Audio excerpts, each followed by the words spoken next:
Hey, it's Sammy for another episode of the IDOMusic podcast, and our goal and our mission is to empower and educate musicians and artists worldwide. And on today's episode, we sat down with founder of the 411 brand, John Thomas, discussing the start of the 411 brand as a youth development organization, how working at a community center in New York helped him learn the business, and how his connections with celebrities early on in radio helped with the start of 411.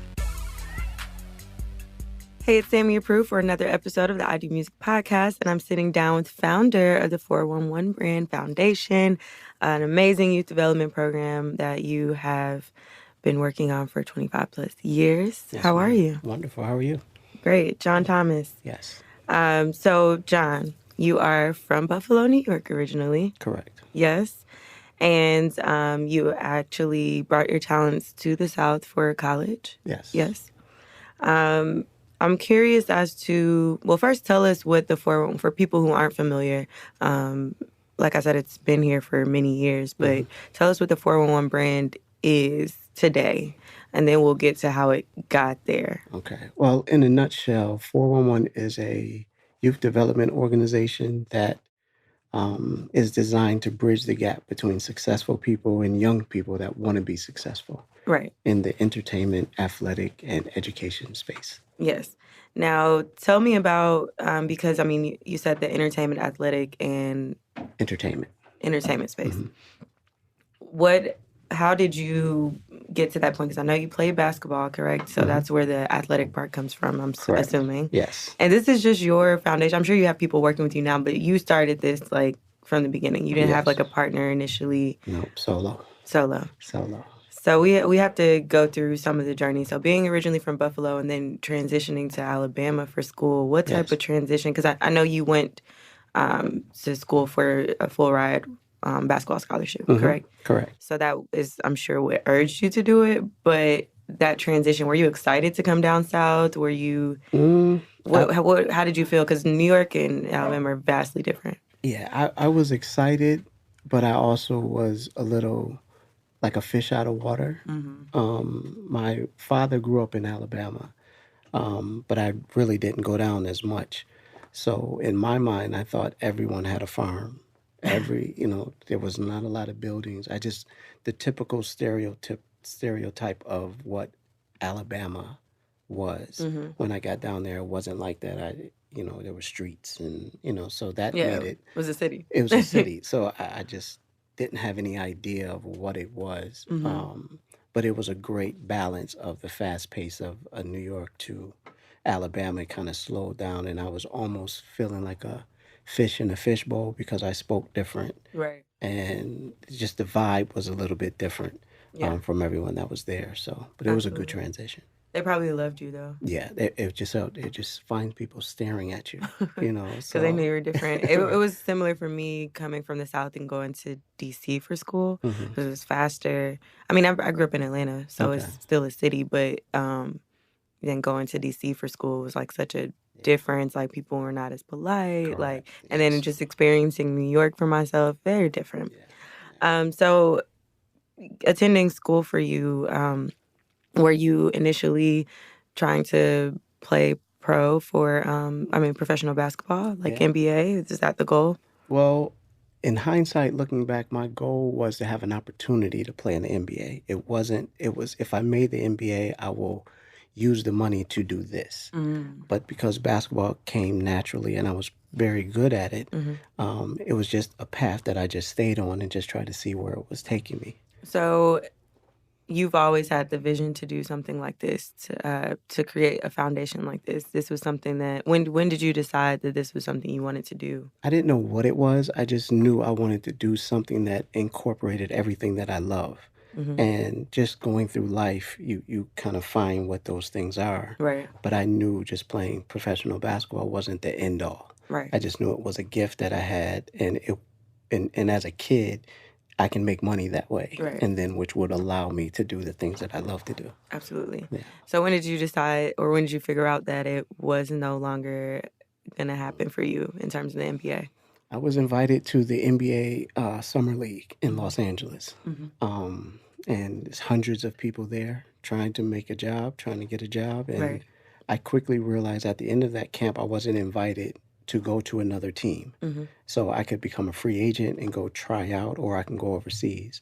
And then I realized I didn't have the passion that it took, because I saw all these guys hungry, trying to make it in livelihood. They already had children, families, and I just didn't have that passion at 22 years old.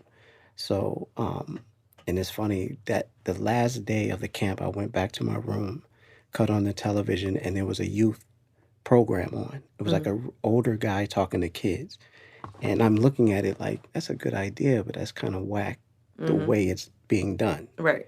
And 411 began that day. Oh, wow. So I got back on the plane, went back to New York, told my parents, this is what I'm going to do. And they just supported it. That's awesome that you had supportive parents. Yeah. They've been super supportive a lot. You know, they've always just given me, if this is what I want to do. When I was maybe 11, I told my parents, I'm getting a scholarship. You don't have to worry about paying for school. Because I found that if you play basketball well, you can get a scholarship. Right. So no one's in my family ever had a scholarship or anything like that. So they're looking at me like, okay, well, go ahead and do that. And I can tell they didn't believe, but they allowed. Right. And then they started to see that, man, he's pretty good. Then I'm on television. Then these scholarship offers come in. So they just kind of supported and believed. Right, from there. From there, and just kind of gave me that space. You seem like you were always a very, passionate, but also headstrong in terms of your goals. Yeah. Since obviously 11 years old, like, I'm going to get a scholarship. You were manifesting these things over your life early. Yeah, I was. And it's funny, I have children now, and they're not as focused as I was or am. Why do you think that is? I have no idea, to be honest with you, because a lot of people that I spoke to, they weren't as focused as I was. Like, I didn't go out while everyone was going out to party. I'll have someone open the gym at the Boys and Girls Club and work on my game. I just felt that if I achieved these goals, all these things that everyone wants to do will be there at that point. Right. So I just never wasted time. I'm not that type of person. And it's difficult being around people who aren't. Same. Exactly. Understood. You're a unicorn in that respect. Okay, so I'm curious as to your journey beyond Alabama, beyond going home to New York to tell your parents. Then you took your talents to Atlanta. Yeah. Why Atlanta? Well, my cousin Carol Blackman, who was a radio personality at V103. Yeah. That's where I started too. I know you started there. We'll get there, but that's where not really where I started, but here in Atlanta for radio. Yeah. Okay. So I called her and told her I had this idea for this show. And the show was 411 Knowledge and Entertainment Show. Right. We'll invite celebrities on to tell their story in an Oprah-type setting. It's just designed for young people. And she thought that was a good idea. She said, well, I think it'll work here. Come on down. So that gave me confidence, like, man, Atlanta's... And this is before Outkast. So there was, like, Damian Dame. Like, those were the music artists. Right. It wasn't that... No. Yeah. Usher wasn't here. TLC wasn't here yet. But they were right around the corner. So when I came down and told her this is what I wanted to do, and I tried to take meetings, and, you know, mind you, I'm maybe 22, 23 years old. So dressing up to me was like a button-down, Timbs, and jeans. Not Timbs. You had the Timbs on. Yeah, so I'm taking these meetings, saying this is what I want to do, and it's a great idea. And they're looking at me like, I like the idea. Who's going to pay for it? Right. And I'm like, well, you're going to pay for it. And they were like, why would we pay for that? Right. And so everything that they came to me with, I had to answer. And me being how I was going to answer that question, which allowed me to take stair steps to actually achieve the actual goal. So Carol gave me that support. Yeah. And then going through maybe 4 or 5 months of just frustration, I went and had a lunch meeting with her. And just, this is what's happening. I don't know what I'm doing. I need to go home, blah, blah, blah. So she says, well, come to the radio station and we'll go out to lunch. As I'm at the station, she's taking me to the different departments. So there's promotions. A guy named Joe Libios, they were doing a celebrity basketball game. It was coming up in 2 weeks. No one knew anything about basketball in the room. Right. So they're like, well, we can have performances during timeouts, and we can do this and do that. And so when Carol, and this is literally as I walk in the room, Carol says, "This is my cousin John. Da da da. He's here. Um, I know you guys are working on something," and he played basketball. So Joe turned around to me and said, "You played?" I said, "Yeah." He said, "Well, we're doing this game. What do you think?" And they're telling him, like, I don't think people want to see a basketball game. Right. I get the celebrity part of it, but people want to see an actual game. So maybe if you do this, you do that, it'll work. And he said, "Well, what are you doing for the next 2 weeks?" And I said, "Nothing really." And he said, "Well, I need you to intern and just help us with this game." Did the game. Brian McKnight was one of the artists. Jamie Foxx. All these guys. So I literally went from wanting to go home to now standing next to these celebrities. And I'm telling them what to do pretty much. Right. Again, super young. Right. The game went off great. Joe asked me, "Do you want a job?" He offered me a part-time job in promotions. And that's kind of where my radio stint began. Yeah, usually that's where it starts, promotions. Promotions, yeah. Which is good, though, because you get to learn the lay of the land. Everyone needs you. Exactly. But you're doing a lot of the grunt work. Exactly. And it's important to start there. It's the foundation. Important, yeah. I'm sure you met a lot of people. You talked to a lot of people. You built those connections early on. Correct. So all the while you are working in promotions, you're still thinking about 411. Yes. The 411 brand. Yes. Yes. So why did you think it was important? Because did you end up doing the show for the entertainment show for 411? Like, is that how it started? Yes. So it started. So Carol came to me. So now I'm working at V103 in promotions. Carol comes to me and says, "John, we need prizes. I'm going to speak to some students at a school and I need prizes." Right. So, and I said, "Well, what exactly are you doing?" She said, "Like a career day. Just talk about who I am, blah, blah, blah." And I said, "Carol, what'd be cool is if we did 411, the idea I was telling you about. You can host it. We'll call a guest and you can talk to them in front of this audience and blah, blah, blah." She was like, "Okay, here's the number to the school. Set it up." Right. So now I'm excited. Call the school. They were excited. And I actually create like a TV show in their library. So we had 2 cameras, a set, all the kids, and we actually did the show. DJ Jelly was our DJ. Yeah, Jelly. Back then. So we actually did the show and it turned out great. And the school asked, "Can you come back?" Nice. And so now I felt, okay, I got my footing together. This is actually what it is that I want to do and I have an opportunity. Where were you putting the footage? I still have all the footage on VHS tapes that they're making digital now. Wow. So we share them every now and again. But at the time, were you sharing them somewhere? Like no, because you just had those conversations. We just did them and kept them because I wanted to go on television, but I'm so picky that it didn't look like Oprah's show. Right. So I just refused to show it. In hindsight, I wish I would have just did it because it's not so much aesthetically what it looks like. It's the content of it.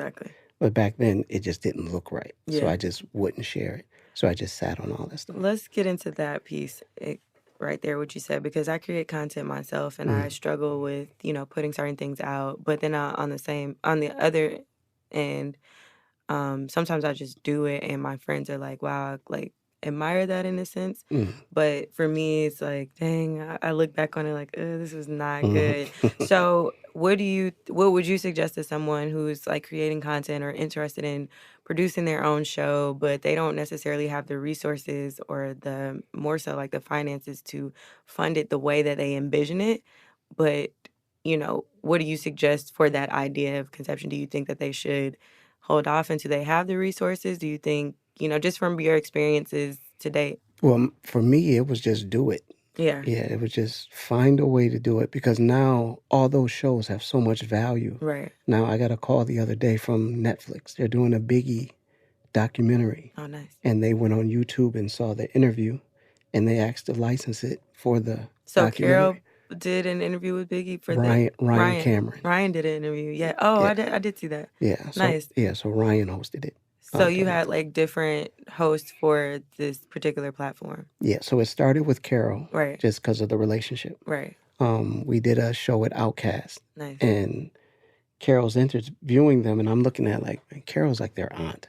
Like she doesn't know what they're talking about. And right. Pimp this and this and that. And they had, you could see she was Out of touch. yeah. And so I sat down with Ryan and said, Ryan, I want to split the host. Would you do the entertainment side and Carol do the knowledge portion of the actual show? And they agreed. So that's how Ryan Cameron jumped on. Nice. And then it grew. Chaka Zulu hosted. Big Les hosted it. So we just kind of moved. And these were all taking place in schools? Well, it started in the schools. Started Woodland Elementary in East Point. Started there. Other schools started hearing it. So it turned into a tour. Right. So we toured the school system. Wow. Then we started getting all these great guests because I'm at the radio station and there was no shows like what we were doing. Right. And those artists wanted to be in front of their actual audience. Right. So that's what make our show so appealing. It was a demand for it. It was a demand. Right. So, and it was beneficial to the artist. I think a lot of times when people create content, you know, it's just like the artist is helping their platform, right, not the other way around. And back then there was no social media. Right. So artists back then were looking for any outlet to get out there because there wasn't a lot. Right. So now a lot of celebrities would take the stance that they're helping you. Right. Because of the brand. So many options. Exactly. Right. Yeah. That's dope. I think that's amazing. How were you able, because eventually you were able to secure partners from Sprite, Magic Johnson Theaters that just opened. How are you able to secure those partners in terms of, you know, if somebody's listening to this now and they're like, you know, I'm at a point where I need more and I don't know how to have those conversations. Obviously, you would develop relationships with people, but I'm just curious as to the partnership space. Well, how did you get into that? I'll tell you two stories. Well, with Magic Johnson Theaters, we're touring the school system, and we couldn't talk about HIV and AIDS in the schools or suicide or any of these. Why? They just wouldn't allow it. You couldn't talk about God. You couldn't talk about any of these, anything that could be controversial inside schools.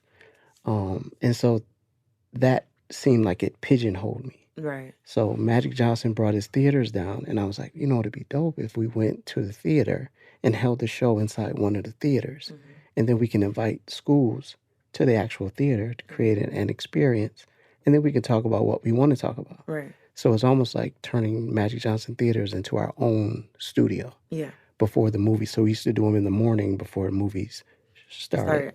So kids would come, the place would be open. It was just great. So how do people find out about it? Through the schools? Through the school. So we still work with the school system. So now we will call 2 schools at a time.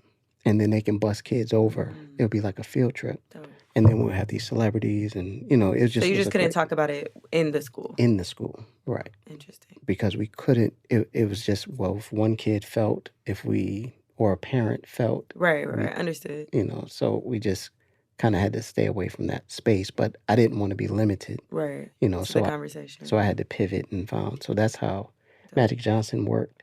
And so we started doing the shows in there, and then that went on like a 3-year run where all these kids kept coming, and it just was a great experience. With Sprite. And this is a little different. Back then, again, no internet. Right. Through frustration, I grabbed the phone book. Going through the phone book. Coca-Cola found the number, called and said, hey, I have this idea. I want Coke to be a part of it. It's based in Atlanta. This is what we do. She said, well, that sounds like something Sprite would be involved in, but there's a process to that. I'll just send you up there. Right. I'll transfer you up there. Lady answers the phone. I call her. I tell her what it is. We happen to go to the same church. So she was like, that is great. A brand manager who I work with, I'll put this specifically on his desk because I think this is something Sprite should get along. Again, this is a blind call off of a phone book. Right. So 2 days later, the brand manager calls me back, sets up a meeting. I go in there and tell him everything that I want to do. A 10-city tour because we just come off this Magic Johnson thing. Right. We want to go to 10 different cities. We get 10 theaters. This is what we do, blah, blah, blah. He says, how much? And I said, and again, I don't know about budgets or any of that stuff. I'm like, like 30,000. I think that would be great. So he said, okay, give me to the end of the day. He calls me an hour later. All right, you can pick up the check tomorrow and we'll work out the details. Wow. All off of a cold call. That's crazy. And within a week, I had 30,000, more than what I was getting paid at V103. Right. So now I'm like, in my mind, I'm like, okay, I made it now. Right. This is just the beginning. Right. And so that's kind of how, everything kind of. So at that point, were you thinking, like, in terms of the business, now you have like $30,000 for this idea. Right. Now what do you do? Right. Do you like establish it as a nonprofit? What were you thinking? Business wise wasn't, because I wasn't a business person, so I didn't think of that way. I just thought I have this amount of money I have to be accountable for, and this is what I said I was going to do. In hindsight, what do you think would have been the next move? So what I wish I would have did was sat down, and I had an attorney at the time. I would have sat down with him and thought more than just the moment. Right. If I would have thought 5 years from now, because someone, again, he would have told me this money doesn't last. Right. You would just spend through that money. How are you making the money back? Because I'm not charging kids to come to it. I'm not bringing in money, but I'm putting out money. Exactly. In my mind, I come from an athletic background where if you do the work, college coaches, people will come see you, and then they'll give you a deal. Business doesn't work like that. Right. You can spend all that money if you want to, and if you don't plan, you won't have it anymore. So in hindsight, I definitely would have looked further and thought, how do I multiply this? How do I expand? Continue to grow. Exactly. Yeah, for sure. So even when you began to like pitch this idea, first, how did the tour go? Like, you did 10 cities. It did well. Chaka Zulu was a host. Yeah. And so in Chaka, this was before Disturbing the Peace. Right. He was still at Hot 107.9 or 97.5, whatever Yeah, one at the it time. is. He was still there, so he would fly to the cities, and it was great. We went to DC. What's it called? Union. It's Union Ave. It's like a mall, not a mall, like Union Station. Union Station, yeah. So we did. It was a theater inside Union Station. We did it inside there. Nice. We went to Philly, went to LA. Nice. So it was great. But at the end of it, it was like, now what? Right. So it was almost like I was back at square one. Right. With a lot of content. And it wasn't quality to go on television to actually make money. So it was almost like I was back at square one again. Right. So from there, I know you intended on like pitching this positive programming to networks. How did you face and I guess overcome those challenges or struggles of sharing your vision of like how impactful this idea is to networks during the time of like negative programming? Because at the time, I know I read something where it was this, and I remember this was the time of Jerry Springer, Ricky Lake, all those like little talk shows that were promoting violence and scandal. Correct. Which is, I mean, similar to what we see today, but just like even more. Yes. Yeah, crazy. But there is still opportunity for positive programming, and especially at the time that you were pitching, you knew that this could impact views and it could do what it should do. Yes. So, but I'm curious as to why you think you faced those challenges with networks, and how you were able to try to at least convey your vision to them. Well, I knew there was a space because we were actually doing it. Right. So there was hundreds of kids that we invite to the theaters that were watching it. And their feedback or reaction was always great. Right. So I kind of took that energy and sat in front of these production houses and said, this is what we do. We want to put it on television. And they were saying, no kids are going to watch that. And in my mind, I'm like, why? They would watch it. This is what we're actually doing it. So I quickly realized that television business is the copycat business. So if this is working over here, these other networks are just going to duplicate that. That's why so many judge shows or these talk shows is because one is working. They'll just find a different host, different set, and do the same exact thing. So I quickly realized that doing something good and business don't always align. Right. And business is about the dollar. So if this is working, I don't care if it's hurting a whole generation. This is what we're going to do because it makes money. And I think you see that with a lot of these reality shows that they keep force feeding. And now in dealing with young people every day, they aspire to be a reality star. They think Love and Hip Hop and Basketball Wives are goals. Right. And as a kid, I can see why you would think that. Wow, that's fascinating. Yeah, Right. I get it, but it's a dead end, and there has to be a conversation about the dead end, Right. so that these kids on the front side can make better choices and decisions. Yeah, because I hear a lot of when I go speak to kids in schools, I ask them, what do you want to be when you grow up, of course, or if it's a career day, that's obviously what we're talking about. Hmm. And they'll say things like a YouTube or a reality star, and I Right. think that's so interesting. I mean, because you certainly can Right. make a career out of it, Right. but it's just interesting that a lot of kids are like, I want to be a YouTube star. Because it's something that they enjoy, and it's something that someone is doing that looks like them. Right. So, and I don't have to do social studies to do that. I don't have to go to school, so they easily pick that. Just like when we were younger, we wanted to be professional athletes. It's because we were good at something, you can make money at it, and everybody loved that person. So we wanted to aspire to be that. Yeah, I wanted to actually talk. You said something about these are people that look like them. Mhm. I'm curious as to, because I know we will get there, but you worked with the Boys and Girls Club, Full Circle Moment, having your own program in the Boys and Girls Club of which you worked at. Exactly. So full circle there. We'll discuss that as well. But why is it important for kids in our neighborhoods to see people who look like them in their spaces doing things like this?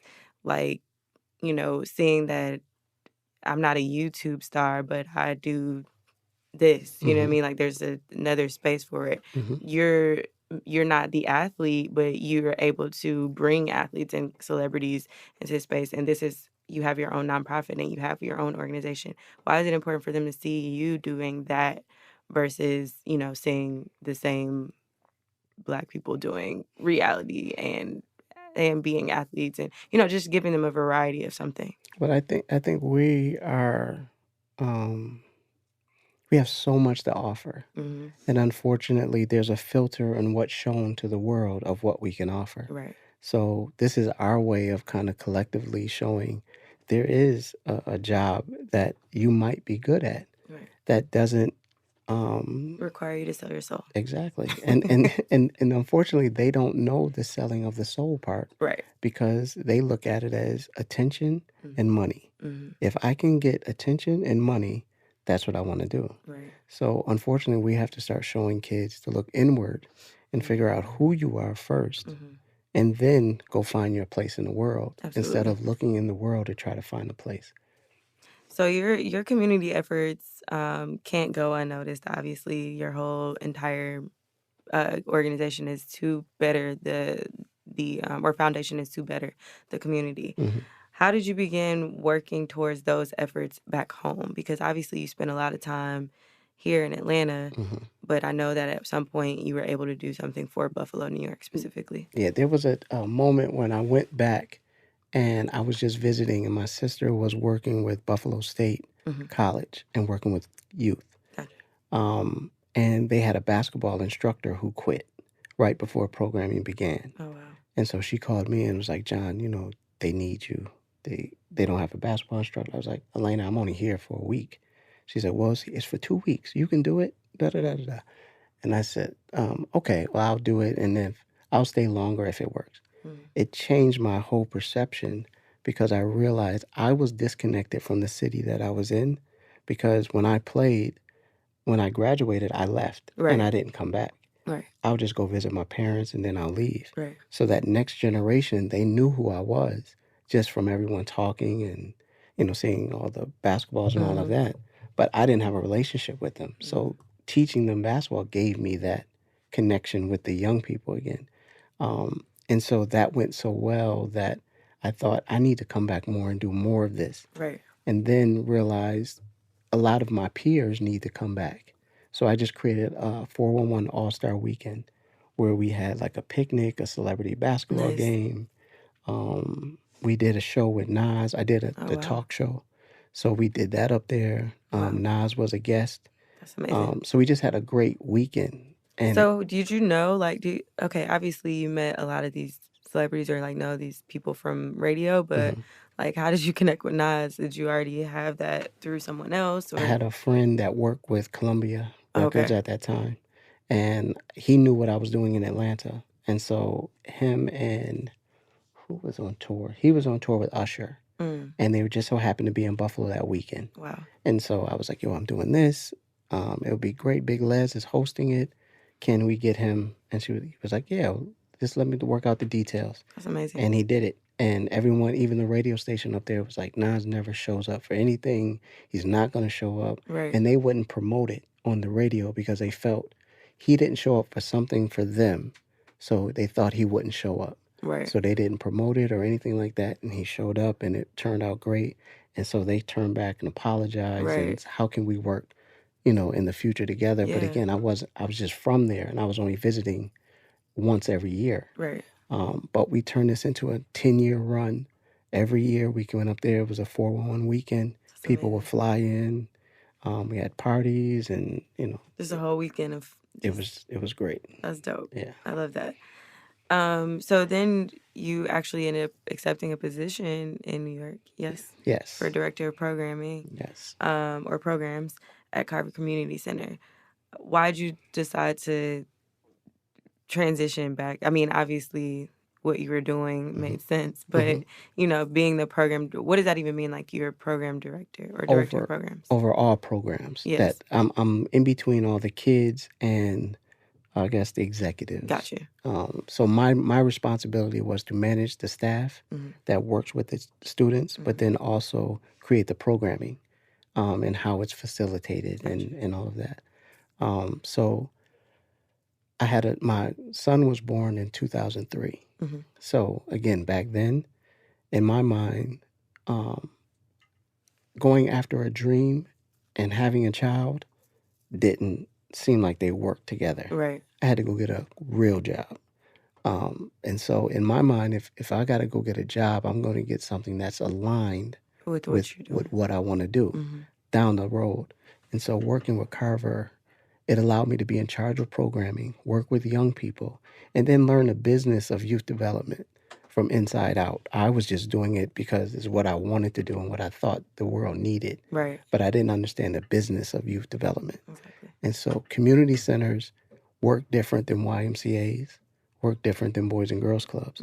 But those are pretty much the leading spaces for youth development. Right. So working in the community center is Schenectady, New York, which is like near Albany. Yeah. So I'm in that community, but I wasn't from the community. Right. But I realized the impact that I had with getting all these young people to actually want to come to the center, participate in programming. So we created basketball leagues. We gave them NBA jerseys. Nice. So they looked the part. I was always big on, if you want to be successful, look successful. Right. So dress successful. And we just kind of put that on the young people there. So we started like golf and all these different programs I introduced to that community. Nice. So I saw that I'm on the right path. And later, I mean, you just pretty much continued to work in those spaces, like you said is, you actually said something I had a question about.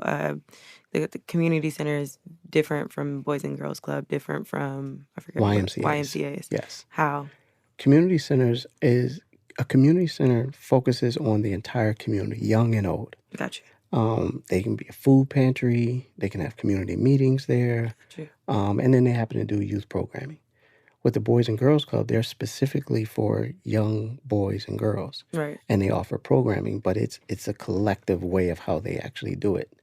And it's membership driven. You only pay, $30, $40. You have a membership for the year. And they pretty much target underserved kids for Boys and Girls Clubs. And then YMCAs is like a real nonprofit, but they actually, you have to pay a monthly membership and you have to pay for programming. And they service the entire community as well. Gotcha. But it's just looks nicer than a community center. Right. Most of them. So I saw how the business operated in all three of them, and I saw the pros in all of them. And I just kind of pulled and injected that into 411. Right. Yeah. Dope. Is that like what you envisioned to have like your own center or like? Yeah, actually we're in conversation now. The next step is we started Saturday school. Yes. Which is we do something here at Patchwork on Saturdays. What is that? It's a music academy where we bring 15 to 20 students all over the city. They register online, come together. They never met each other. They sit in a room and we bring music people to come speak with them. Nice. They learn writing, they learn producing, we bring lawyers. But the cool part, they get a chance to create their own EP. Nice. 5-song EP. So there's producers, in writers. like a series of It's a weekends? 8-week program. Nice. They come here for 2 hours, 8 weeks. Nice. And we tell them to have group chats so that they stay in communication throughout the week. So once they get here, they actually are doing the work. Right, exactly. Yeah, That's awesome. Yeah, we've been doing that for 5 years here. That's amazing. So we're building Saturday school program. We started with music. We're going to add film and then bring our other sports in one building. So we have young people come to this one space, and whatever it is that you want to do, if you want to, and you take 2 classes every Saturday. So if I want to do music and basketball, those are the only 2 focuses that I would have for that 8 weeks. Gotcha. On that Saturday school. Gotcha. And the people that teaches our program are people with skin in the game, pros. Like our dance instructor, her name is Kim Gibson. She is right next to Beyonce. She's Beyonce's dance captain. Nice. I have a history in playing basketball. Our lacrosse player coaches professionally. Right. So that's what separates us from other programs. How do you have the time to teach? Yeah, you as well as all the other people who are like professional. Right. Well, you know what I mean?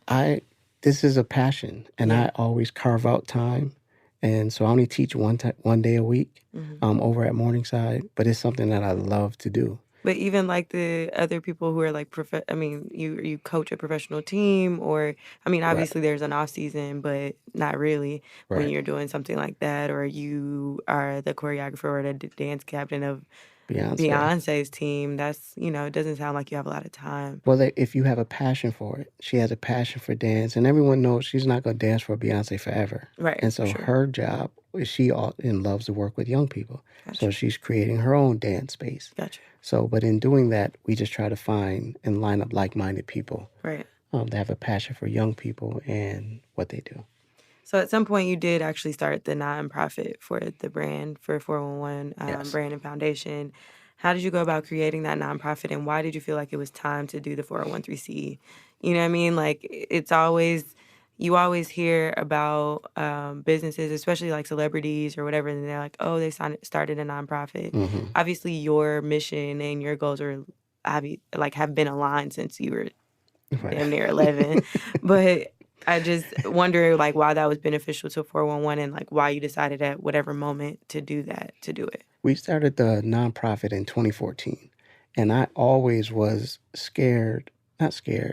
reluctant to do a nonprofit because I always thought it was just begging for money. Right. And I just saw this as a business, not just begging for money. Mm-hmm. So what I did was did some research and found out like the YMCA is a nonprofit, and they operate like a business.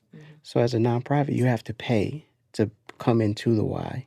And if you want to do programs that the Y offered, you have to pay separately for that. Right. So I'm like, well, that's just like a business. Right. If you're coming in, you're offering a program, and you got to pay for it.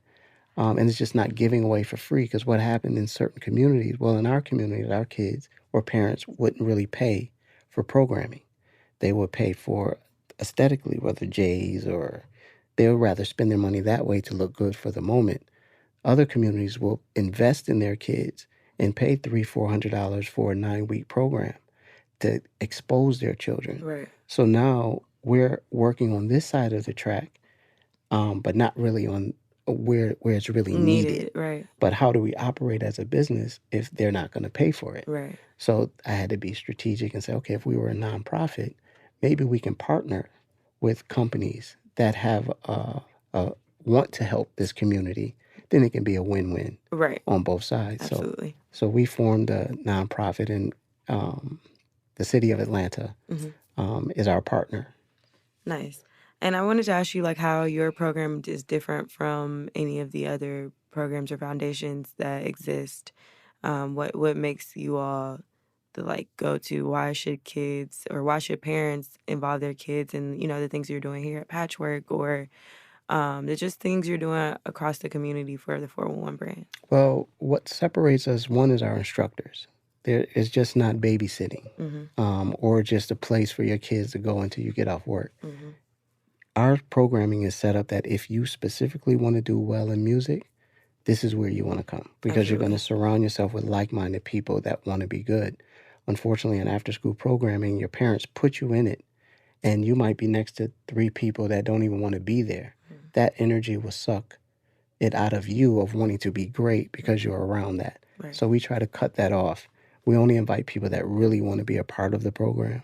So if you want to play basketball and we tell you got to do 15 sprints, you should just do 15 sprints. Right. Because as a coach, that's what I did to become where I was. Right. Where if you're in after-school program, you tell someone to do 15 sprints and they don't feel like doing it, they won't do it. Right. Because they're not buying into what they came there for. They just are looking for an after-school space. Exactly. Yeah, so that's what separates us as our instructors. Absolutely. So it seems like, and I said this already, you had a full circle moment, being that you, throughout your career, went from working in the Boys and Girls Club to having your own programs there inside the very same Boys and Girls Club. Yeah. I think that's so ironic.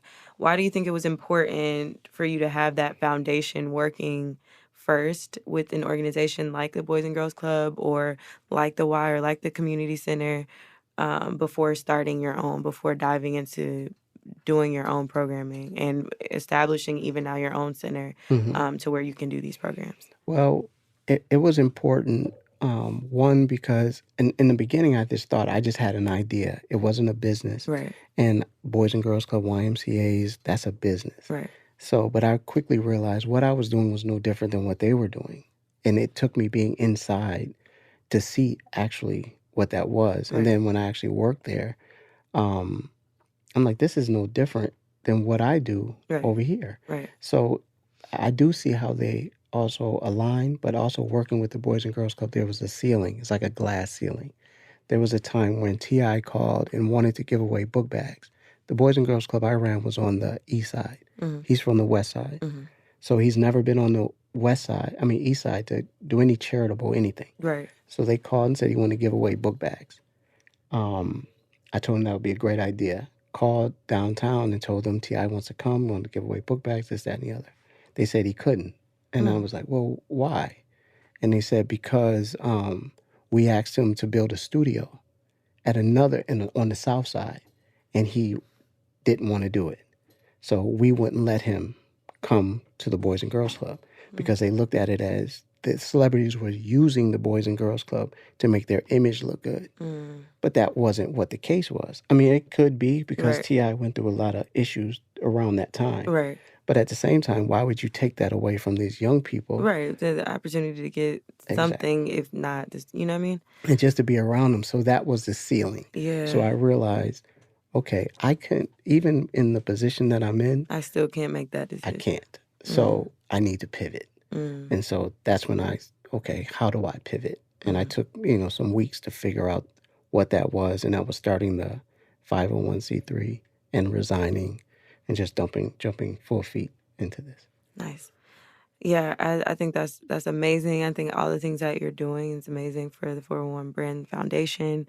What's next for you? I mean, like I started with the conversation, you've been doing this for 25 plus years, and you've remained focused on this goal, which I think is amazing, consistent. What's next? What do you, aside from what you already told me about the center, which I think is amazing, but what plans do you have for the foundation and like how to continue to grow this mission, this effort? Well, the goal now, we're working on a 10-year plan. Oh, wow. We figured out who we are, why we do what we do, what it looks like here in Atlanta. So Atlanta is the blueprint. Right. Starting next year is when we'll go to other markets. We'll take everything that we do in Atlanta, bottle it up, and go to another city and do the same exact thing. So the goal in 10 years is to have 411 in 10 U.S. markets as well as overseas.